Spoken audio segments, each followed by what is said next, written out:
Sean todos bienvenidos a una nueva palabra de consuelo, la cual se encuentra en Hebreos capítulo 13, versículo 17, que dice: Obedeced a vuestros pastores y sujetaos a ellos, porque ellos velan por vuestras almas como quienes han de dar cuenta, para que lo hagan con alegría y no quejándose, porque esto no os es provechoso.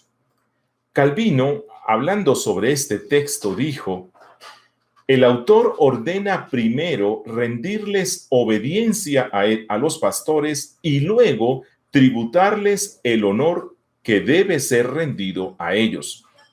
Dice él, estas dos cosas son necesariamente requeridas para que las personas puedan tener confianza en sus pastores y también para que los puedan reverenciar.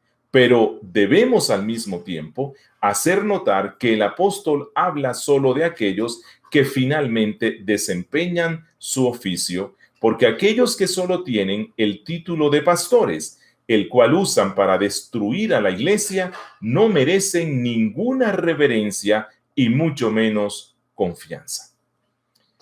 Bueno, y esto es también lo que el apóstol claramente establece, o el autor de esta carta claramente establece cuando dice que ellos velan por sus almas. Un deber que no puede ser desempeñado sino solo por aquellos que son gobernantes fieles.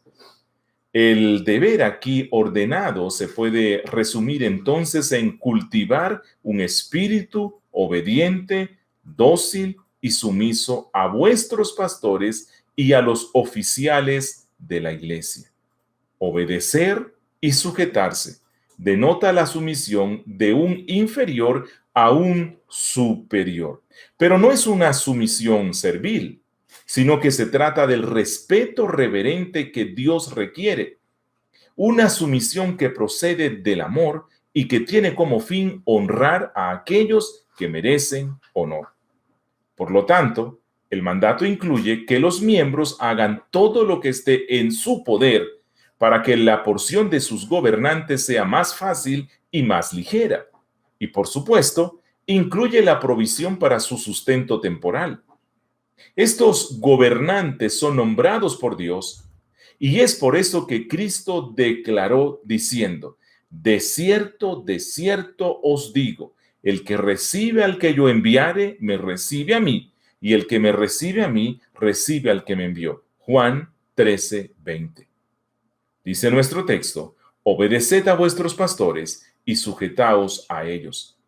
Es importante señalar que estas palabras no deben ser tomadas en un sentido absoluto, así como tampoco lo son sométase toda persona a las autoridades superiores, como dice Pablo en Romanos 13:1, o a este mandato que dice que así como la iglesia está sujeta a Cristo, así también las casadas lo estén a sus maridos en todo, Efesios 5:24.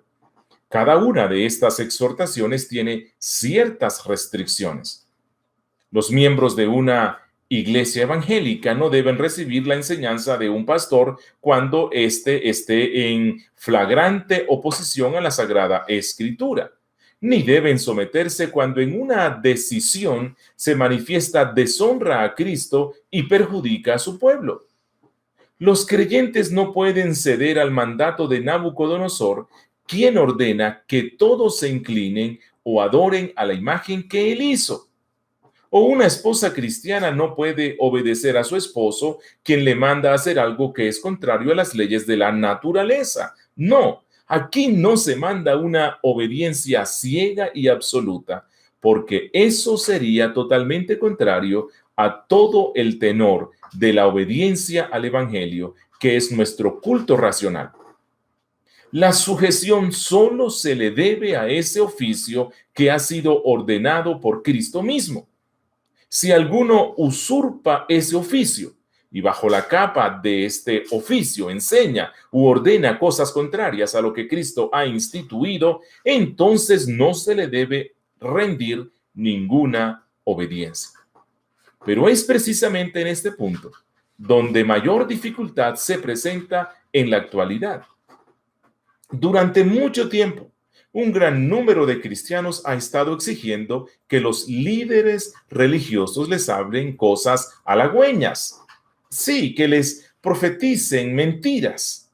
Y se han negado a escuchar lo que condena sus vidas carnales y mundanas. Y han rechazado prestar atención a los requisitos santos de Dios. En consecuencia, los descendientes están cosechando la mala siembra de sus padres, en gran parte por no tener pastores conforme a su corazón y permitiendo que miles de hombres no regenerados ocupen los púlpitos modernos.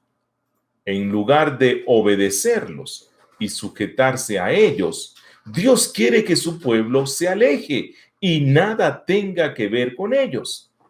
Los verdaderos siervos de Cristo han de ser identificados por las marcas específicas de Primera a Timoteo, capítulo 3, que son hombres aptos para enseñar, cualificados por el Espíritu Santo para abrir las Escrituras y aplicarla a las conciencias y vidas de sus oyentes, que no son codiciosos de ganancias deshonestas ni avaros, no exigen un salario que les permita vivir por encima del nivel de sus miembros, ni se niegan a servir en caso de no haber retribución económica.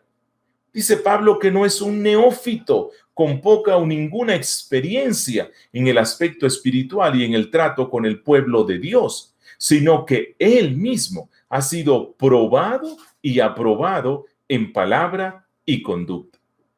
Él debe ser un hombre no iracundo, no dado al vino, sino amante de lo bueno, sobrio, justo, santo, dueño de sí mismo, como dice Pablo en Tito 1, versos 7 y 8.